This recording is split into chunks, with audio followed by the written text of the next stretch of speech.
Yan po ang bahay namin, senyorita. Ay, ang cute naman. Ay, ano ka ba? Anong senyorita? Huwag mo kong tatawagin nun Ate na lang, mas gusto ko yun. Ate? Tamang-tama po. Wala po kaming ate. Nay! Di muna, Crispin. Ate, maaari ho ba?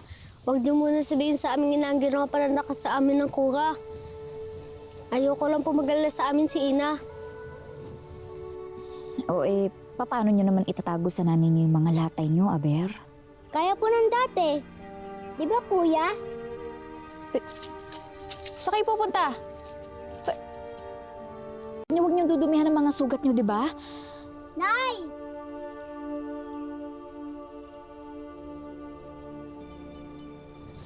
Basilio? Crispin? Oh, andyan na pala kayo. Sino kasama niyo mga anak?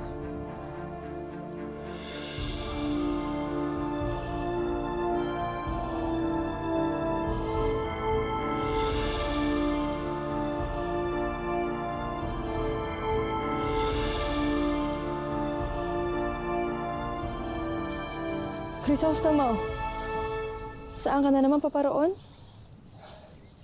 Susundan ko sana kayo. Anong nangyari? Nakausap niyo na ba ang fraile? Oo, iho. Kakakausap lang namin sa kanya. At ano ho ang sinabi niya? Sa aking palagay ay hindi ka na isusuplong ng kura. Paano ka naman nakatitiyak, Maria? Maniwala ka sa akin, mahal ko. Hindi na nila itutuloy ang anumang sakdal na ibinabalak nila sa iyo. Tinitiyak ko sa iyo, mi corazon, makakatulog na tayo na mahimbing ngayong gabi. Ibang-iba ka na talaga, Maria. Hindi ka na parang bata na gaya ng dati. 7 taon din akong nawala at napansin ko na hindi ka lamang naging higit na mabighani. May kakaibang tibay ng loob din akong nasisilip sa iyo ngayon. Ano pa't mas lalo akong humahanga sa babaeng pinakamamahal ko. Crisostomo, Maria, huwag ka ngang kumapit sa kanya. Baka mamaya ay pag-isipan ka na masama ng mga nakakakita. Pabayaan niyo ho sila, tiya.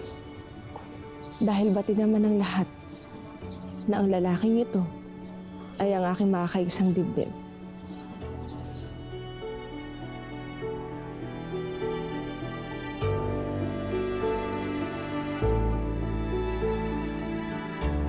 Clay. Ako po si Clay. Ako si Sisa.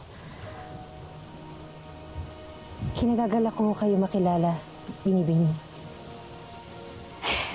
Ako din po, Ate Sisa. Mga anak, sige ko na kayo. Kaya sa bisita, ang dudumay na ninyo. Sige na. Opo, Inay.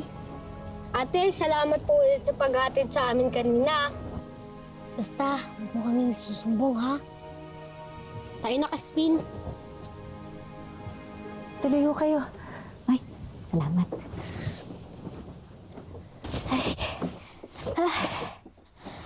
Isa kayo.